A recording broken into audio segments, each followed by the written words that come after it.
I hate love. I can't love. I can't live with you.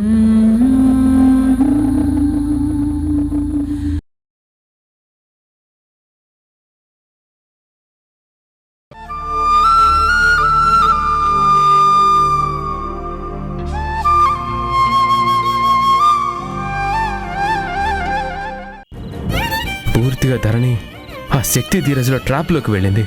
ఎవరు చెప్పినా వినే పరిస్థితిలో లేదమ్మా. ఆలోచిస్తే నిజం చెప్పకపోతే తన కన్న తల్లికి శత్రువుగా మారేటట్టుందామమ్మా. ఇప్పుడు ఎలాగమ్మా? అదే నాకు భయంగా ఉందిరా. మీ అమ్మేమో మధు దూరం అవుతుంది, నిజం చెప్పొద్దు అంటోంది. చెప్పకపోతే కన్న కూతురు దూరం అయ్యేలా ఉందిరా.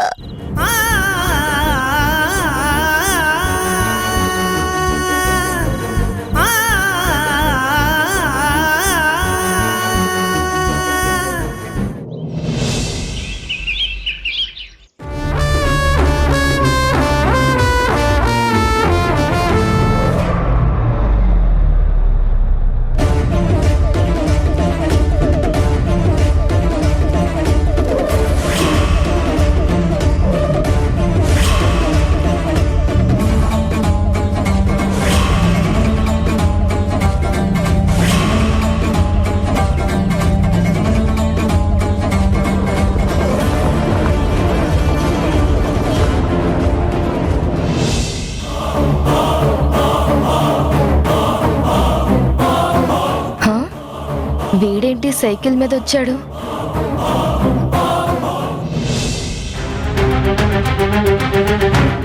ఎరా బండేమైంది? సైకిల్ మీద వచ్చావు? కింగులా బుల్లెట్ మీద తిరిగేవాడివి. ఈ చేంజ్ ఎవరేంటి? వెహికల్ మారచ్చు కానీ పర్సన్ని మారలేదుగా. మారలేదు కాబట్టే ఎలా అంటున్నాను. అసలు వాహనం మార్చాల్సిన అవసరం ఏమొచ్చిందిరా? బండేం చేసావు? నేను బండేం చేశానో నీకు కావాలి అంతేనా? అంతే. అమ్మేశా. అమ్మేశావా? 1,50,000 బండి అమ్మడమేంట్రా? అంత అవసరం ఏమొచ్చింది? ఎందుకు అమ్మానో చెప్తాను, నువ్వు ముందు కళ్ళు మూసుకో. కళ్ళు మూసుకోవడం ఎందుకురా? నేను చెప్పడం ఎందుకు? బండి అమ్మి ఏం చేశానో నీకు తెలుస్తుంది. ముందు కళ్ళు మూసుకో. బండమ్మి ఈ అక్క కోసం బంగారం కొన్నావా? మరే నా పెళ్లి ధరణితో చేయిస్తానన్నావుగా, అందుకే బండమ్మి బంగారు కొని నీకు వడ్డానం చేస్తున్నా.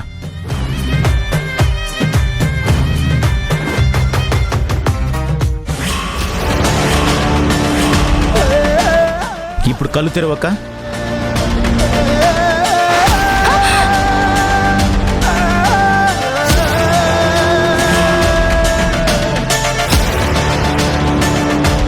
ఈ గన్నేంట్రా? మరి ధరణితో నా పెళ్లి జరిపించమంటే జరిపించడం లేదుగా. ఈ మెంటలోడు చంపినా చంపుతాడు.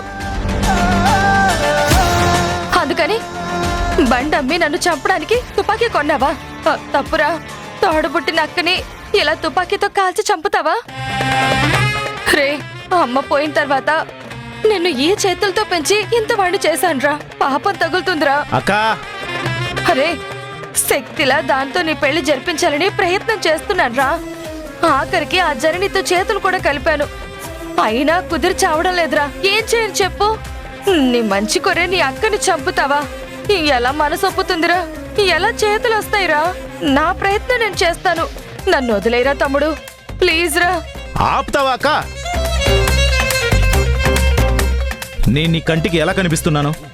అక్కను చంపేంత కిరాతకుల్లా కనిపిస్తున్నానా? నిన్ను చంపితే నాకేం వస్తుందక్క? మరి ఈ గన్నెందుకు కొన్నావురా? ఆ ధీరజ్ గాన్ని లేపేయడానికి.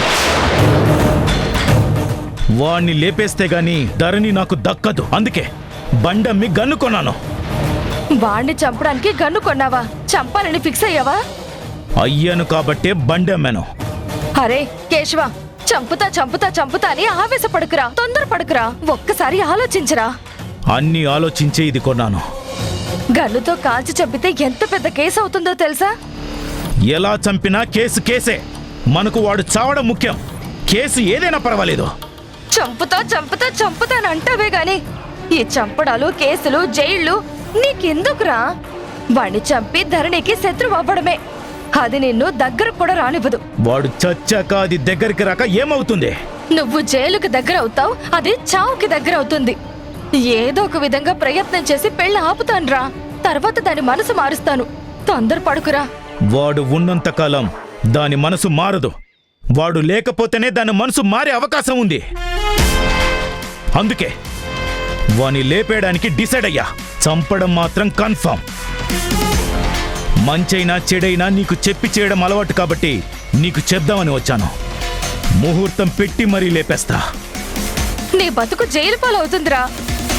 నా ధరణి కోసం జైలుకి కాదు కైలాసానికైనా ఆనందంగా పోతాను. రే వద్దురా. రే కేశవ, ఒరే తప్పుకోక.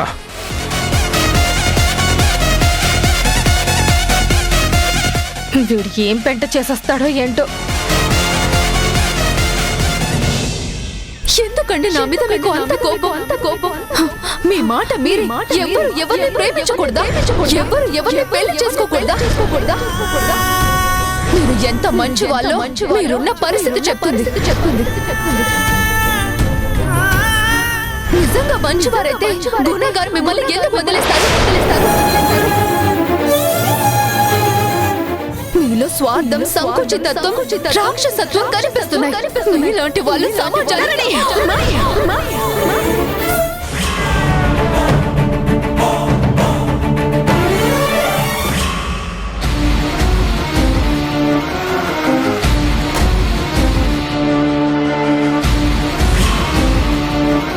ఏం ప్రియమైన శత్రువా? ఏదో బాధతో భారంగా అలా బరువుగా అడుగులు వేస్తూ వస్తున్నావు. కూతురి పెళ్ళైపోతుంది ఎలాగా అన్న భయమా? అవును అని నువ్వు ఒప్పుకోవాల్సిన పనేం లేదు. నీ ఆలోచనల్ని గెస్ చేయగలను. అలా గెస్ చేసే శక్తి ఈ శక్తికి ఉండబట్టే నీ బతుకు ఈ స్టేజ్లో ఉంది. నువ్వు నన్నేదో చెయ్యాలనుకుంటావు, కానీ ఏమీ చేయలేవు. మళ్ళీ మళ్ళీ పెళ్లి ఎలా ఆపుదాము అని ఆలోచనలు చేస్తున్నావా? అవేవి ముందుకు వెళ్ళవు. నీ ప్లాన్లు ఏవి ఫలించవు. ఎందుకంటే ఈ శక్తి యుక్తి ముందు నువ్వు నిలబడలేవు.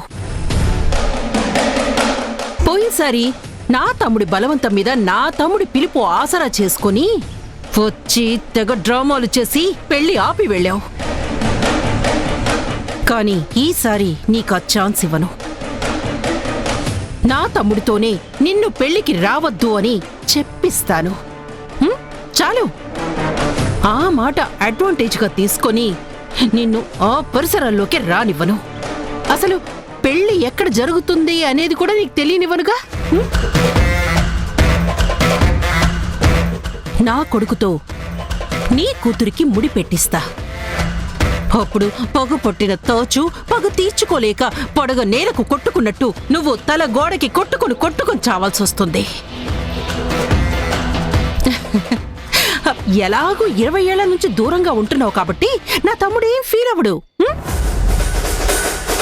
కాని నీ కన్న బిడ్డలే తల్లి లేని పిల్లలవుతారు. పిల్ల కూడా రెడీగా ఉంది. కూతురి పెళ్ళవగానే నా తమ్ముణ్ణి మళ్ళీ పెళ్లి కొడుకుని చేస్తా. అనవసరంగా నాతో పెట్టుకున్నావు. నామరూపాలు లేకుండా చేస్తాను. అరే చెప్పడం మర్చిపోయాను. నీ కూతురికి పెళ్లి చీర కొనుక్కొని వెళ్తున్నాను. కన్న తల్లివి నువ్వు కనబడ్డావు. ఇక్కడే పెద్ద షాపింగ్ మాల్లో కొన్నాననుకుంటున్నావా? సుల్తాన్ బజార్లో ఫుట్పాత్ మీద సెకండ్ హ్యాండ్. నీ కూతురుగా పుట్టిన దాని బతుక్కి ఇది చాలా అనిపించింది. ఎలా ఉందో చూస్తావా? ఆప్తావా? కాస్త తగ్గుతావా? ఆగడం తగ్గడం ఇక నుంచి నువ్వు నేర్చుకోవాలి జనని. నువ్వు నా మీద రెచ్చిపోతే నేను నీ కూతుర్ని తొక్కి నార తీస్తా. ఈ దెబ్బతో అక్కడ పెళ్లి జోకులు, ఇంట్లో కూర్చున్న నువ్వు షోకండాలు. అంతకు మించి వేరే చేయటానికి ఏమీ లేదు. కలలు కంటున్నావా శక్తి? భ్రమలో బ్రతుకుతున్నావా? కుట్రలు కుతంత్రాలు చేసి నా కూతురుకు నీ కొడుకుతో పెళ్లి చెయ్యాలన్నా నువ్వు చేయలేవు. గతంలో కూడా నువ్వు పెళ్లి ఆపలేవు అని ఛాలెంజ్లు చేసావు, ప్రగల్భాలు పలికావు. చివరికేమైంది? నువ్వు రాలేనన్నావు, రావద్దన్నావు. అయినా సరే వచ్చాను, పెళ్లి ఆపాను, నిన్ను గెలిచాను. అలాగే మళ్ళీ రిపీట్ అవుతుంది. అది నా కన్ను కూతురు. దానికోసం ఏమైనా చేయడానికి రెడీగా ఉన్నాను. ఎంతకైనా తెగిస్తాను. చూద్దాం, అది చూద్దాం. ఇలా ఛాలెంజ్లు చేసే ఓసారి చంప చెళ్ళు మనిపించుకున్నావు. అవును, చంప చెళ్ళు అంటే గుర్తుకొచ్చింది. నీ కొడుకు దవడ ఎలా ఉంది? కాపడం పెడుతున్నావా? ఎంతైనా నా చేతిలో పెరిగిన నా బిడ్డ కొట్టింది కదా. కొడతారే, కొడతారు. మీకు అంతకన్నా మొహం వాచేలా నేను దెబ్బ కొడతా. చూస్తూ ఉండండి. మాటలొద్దు శక్తి. నా చెయ్యి కలవరిస్తుంది. నీ చెంప తలుచుకుంటుందా? నా చేతి రుచి మరిగిన చెంప కదా. ఈసారి విదిలిస్తే ఏరుకోవడానికి 32 పళ్ళల్లో ఒక్కటి కూడా దొరకదు. అన్నీ మసైపోవడమే. నా చేతి వాటం రీసౌండ్ ప్రపంచం మొత్తానికి వినబడేలా కొడతా. చూద్దాం ఎవరి దెబ్బ రీసౌండ్ వస్తుందో, ఎవరి మొహం చేతుల్లో పెట్టుకుని లోకమంతా వినిపించేలా ఏడుస్తారో చూద్దాం. చూద్దాం.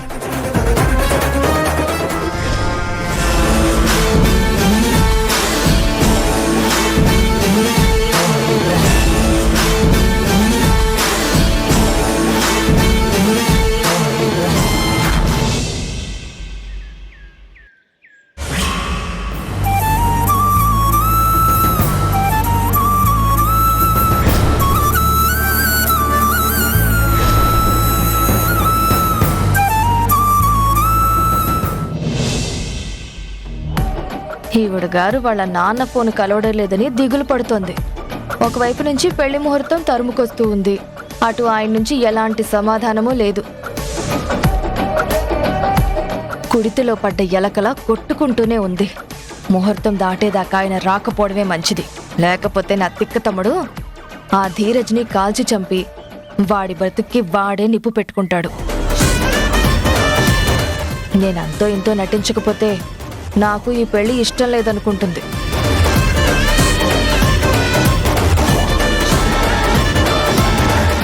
ధరణి, ధరణి, అన్నం తినకుండా ఎంతసేపు ఆలోచిస్తూ ఇలా డైనింగ్ టేబుల్ దగ్గర కూర్చుంటావు? ముందు అన్నం తిను. వద్దమ్మా, నాకు ఆకలిగా లేదు. నాకిప్పుడు తినబుద్ధి కావడం లేదు. ఇప్పుడు దీన్ని బ్రతిమలాడి తినిపించాలా? మనసు కష్టపెట్టుకుంటే కన్నీళ్ళు వస్తాయే తప్ప కడుపు నిండదు. అయినా ఎందుకమ్మా అంత దిగులు పడ్డావు? 4 రోజుల్లో వస్తానన్నారు కదా. ఓ రోజు వెనక ముందు వస్తారులే. ముందొస్తే బెంగ లేదు. ప్రయాణం వెనక పడితేనే ఇబ్బంది. నువ్విప్పుడు అన్నం మానేస్తే ఆయన హుటాహుటిన బయలుదేరి వస్తారా? కడుపు మార్చుకుంటే నీరసమే కానీ రావాల్సిన వాళ్ళు రారు. నా మాట విని కాస్త తినమ్మా. పోనీ నేను తినిపించినా?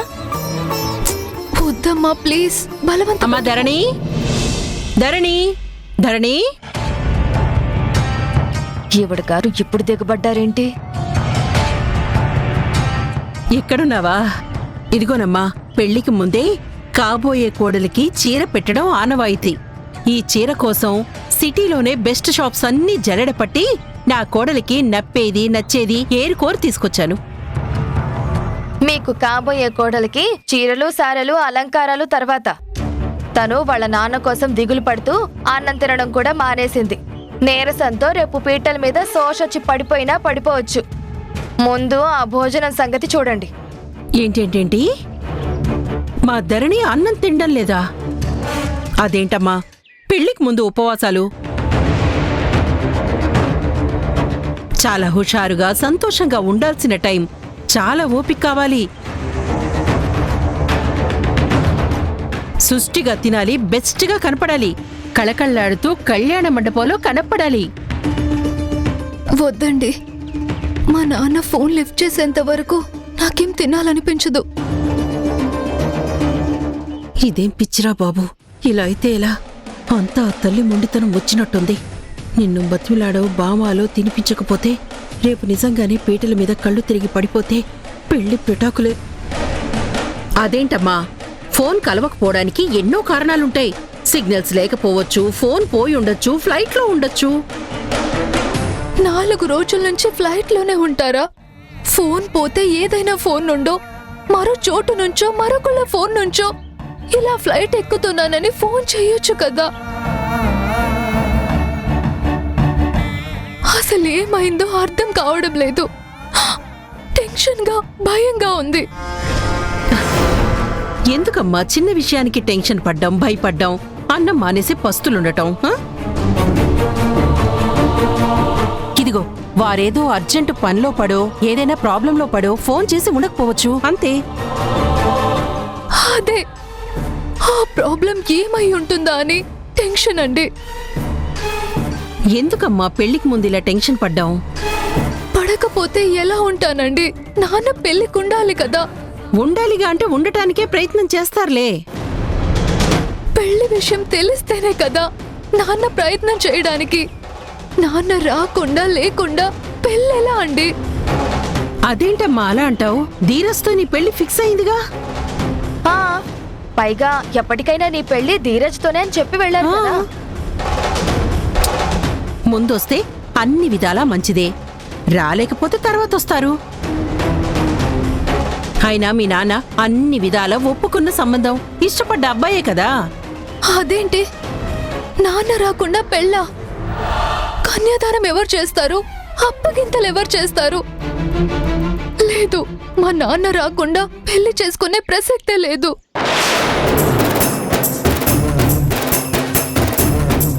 నాన్న ప్రయాణం పోస్ట్ పోన్ అయితే పెళ్లి కూడా పోస్ట్ పోనే. నాన్న ఎప్పుడొస్తే అప్పుడే పెళ్లి.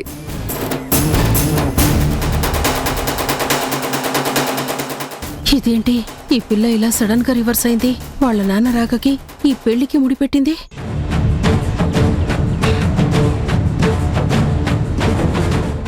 అమ్మా ధరణి, తొందరపడి మరీ అంత పెద్ద పెద్ద నిర్ణయాలు తీసుకోవద్దు. పెద్ద పెద్ద నిర్ణయాలు కాదండి. ఈ విషయంలో నాన్న రాకుండా తొందరపడి పెళ్లి చేసుకోవడం జరగదు.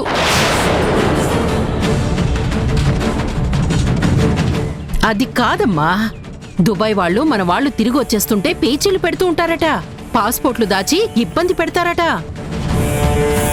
చాలా మంది వస్తాము వస్తాము అని నెలలకి నెలలు వాళ్ళ ప్రయాణాలు వాయిదా వేస్తుంటారు. మన కోసం వాళ్ళ పనులు ఆపుకోరు. అలాగే మనం కూడా మన పనులు ఆపుకోకూడదు కదా. నాన్న రావడం లేదని దివ్యమైన ముహూర్తం వదులుకుంటావా చెప్పు? ఇదిగో పెద్దదాన్ని, ఎందుకు చెప్తున్నానో అర్థం చేసుకో. ఎప్పుడెప్పుడు దాని మెడలో కొడుకుతో తాళి కట్టించేద్దామా, ఆ గుణగారి ఆస్తి కాజేద్దామా అని తెగ ఆరాట పడిపోతోంది. మీరెన్నైనా చెప్పండి, మా నాన్న లేకుండా నేను పెళ్లి చేసుకోను. I'm sorry.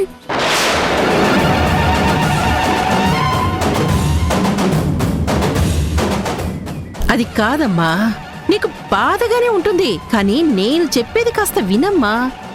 ఏంటండి పెద్దవారయ్యుండి అది కుదరదు అంటుంటే బలవంతంగా ఒప్పించాలని చూస్తారు? దాని బాధ దానిది. నేను భార్యగా రాకముందు పాపం ఆయనే తల్లి తండ్రి అయ్యి పెంచారు. ఆయనకి పిల్లలంటే, పిల్లలకి వాళ్ళ నాన్న అంటే పంచ ప్రాణాలు. నాన్న నాన్న అంటూ అంటు పెట్టుకుని తిరిగిన పిచ్చి తల్లి. అలాంటిది ఇవాళ ఆయన లేకుండా మీరు ఎంత నచ్చ చెప్తే మాత్రం ఎలా పెళ్లికి ఒప్పుకుంటుంది? మేం మీ అంత డబ్బు లేని వాళ్ళం కావచ్చు, కానీ బంధాలు వాటి విలువలు తెలిసిన వాళ్ళం, ప్రేమకు విలువిచ్చేవాళ్ళం. ఆయన లేకుండా పెళ్లి చేసుకోవడానికి ఇది ఎంత విలువలాడుతుందో చూడండి. రేపు ఆయన వచ్చి ఇలా పెళ్ళైపోయిందని తెలిస్తే తట్టుకోగలరా? పిల్లని తప్పుగా అనుకున్నా పర్వాలేదమ్మా, నువ్వేం బాధపడకు. మీ నాన్న వచ్చాక చేసుకోవచ్చు అని చెప్పాల్సిన వాళ్ళు ఆయన రాకపోయినా పర్వాలేదు పెళ్లి చేసుకో అని చెప్పడం భావ్యమేనా? సందు చూసుకుని ఇది ధరణితో రివర్స్ డ్రామా ఆడుతుంది. బాగోదు, కానీ ఆల్రెడీ పెళ్లి ఏర్పాట్లన్నీ చేసుకున్నాం కదా, ఇప్పుడు వెనక్కి వెళ్తే ఎలా? ఎంత నష్టం? మీరు లాభ నష్టాల గురించి ఆలోచిస్తున్నారు. మేము మమతానురాగాల గురించి ఆలోచిస్తున్నాము. అమ్మాయి మనసులో బాధ పెట్టుకుని మనం ఎలా చేసుకుంటుంది? నలతగా కూర్చుంటే వచ్చిన నలుగురు ఏమనుకుంటారు? పెళ్ళంటే జీవితంలో ఒక్కసారి జరిగేది. అది సరదాగా సంతోషంగా జీవితకాలం గుర్తుండేలా జరగాలి. కానీ కన్నీళ్లు ఒత్తుకుంటూ కళ్యాణ మండపంలో ఎలా కూర్చోమంటారు? మీరు ఏమన్నా అనుకోండి, ఆయన లేకుండా ఈ పెళ్లి జరగదు. ఏమంటావు ధరణి? మీ మాటే నా మాట అమ్మా.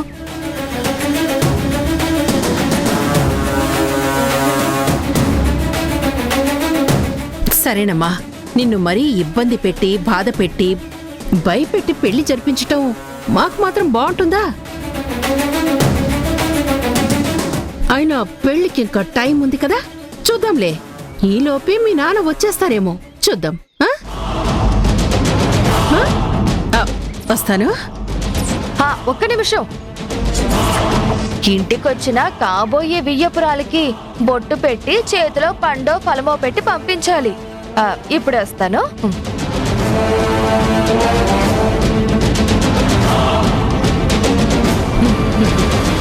వచ్చేస్తారులే.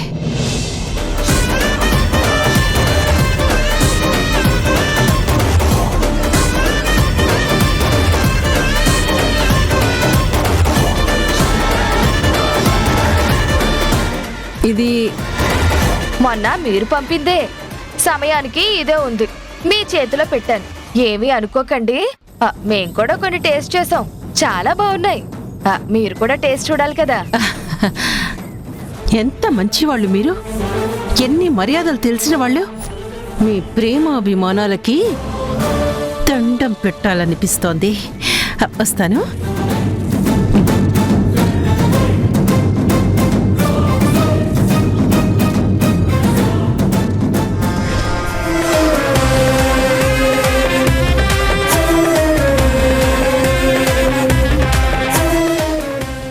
అవును ధరణి, మీ నాన్న రాకపోతే పెళ్లి చేసుకోనన్నావంట. నాకు మా నాన్న లేకుండా పెళ్లి చేసుకోవడం ఇష్టం లేదు. ఇప్పుడు గాని ఆ ప్రతాప్ గారు రాకపోతే పెళ్లి పోస్ట్ పోనే. వారం కాకపోతే వారం, నెల కాకపోతే నెల, సంవత్సరం కాకపోతే సంవత్సరం. అసలు ఈ పెళ్లి జరుగుతుందో నిన్ను